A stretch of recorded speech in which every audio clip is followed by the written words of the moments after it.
Let me offer just a few examples of the vicious attacks our workers have faced for so many years.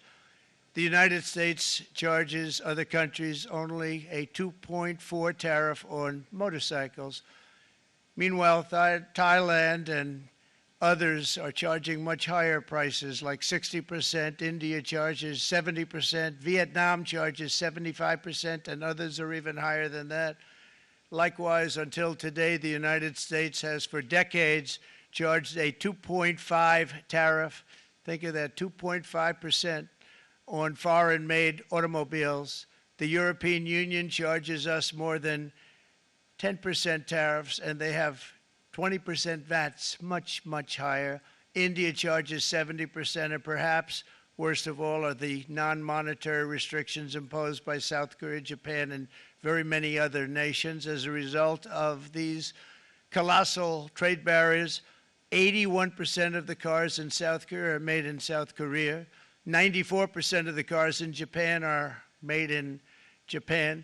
Toyota sells 1 million foreign-made automobiles into the United States, and General Motors sells almost none. Ford sells very little.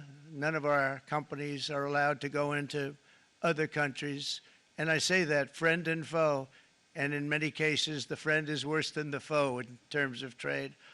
But such horrendous imbalances have devastated our industrial base and put our national security at risk. I don't blame these other countries at all for this calamity. I blame former presidents and past leaders who weren't doing their job. They let it happen, and they let it happen to an extent that nobody can even believe. That's why, effective at midnight, we will impose a 25% tariff on all foreign-made automobiles.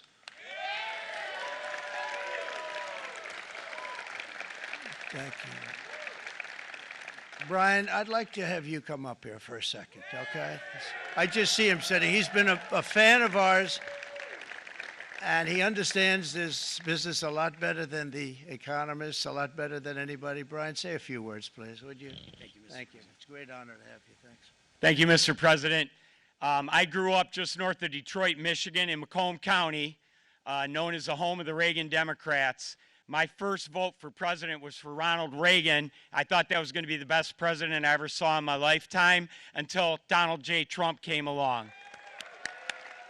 I have watched my entire life, I have watched plant after plant after plant in Detroit and in the metro Detroit area close. There are now plants sitting idle. There are now plants that are underutilized, and Donald Trump's policies are going to bring product back into those underutilized plants. There's going to be new investment. There's going to be new plants built.